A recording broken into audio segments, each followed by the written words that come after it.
Hello everyone, ahok আজি পাৰৰ মাংস বনাম। ইয়া পাৰৰ মাংসখিনি মই কাটি লৈছো আৰু লগতে ইয়া আলু, পিয়াজ আৰু মছলা ধুনীয়াকৈ যোগাৰ কৰি লৈছো। ahok এতিয়া পাৰৰ মাংস বনাম। ahok এতিয়া মাংসখিনি ধুনীয়াকৈ বনাই লও। ইয়া ৰেডি কৰি ললো। কেৰাহীত দিলো পাঁচফোৰণ, তেজপাত, পিয়াজ আৰু বটি লোৱা মই আদা, নহৰু, জিৰা, গৰম মছলা এইখিনি মই একেলগে বটি লৈছো। পাৰৰ মাংসত পেকেট মছলা দিয়াৰ প্ৰয়োজন নাই। গোটা মছলাবিলাক ধুনীয়াকৈ দিলে পাৰৰ মাংস বহুত সোৱাদ হয়। আমি পিছে আজি জহা চাউলৰ ভাতৰ লগত পাৰৰ মাংস জুতি ললো। আপোনালোকে দুপৰীয়াৰ সাজত কি বনালে?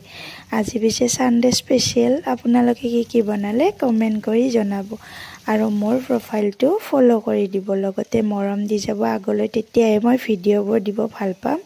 হয়নে নহয়? আজিলৈ আহিছো। আপোনালোকে মোৰ ৰেচিপি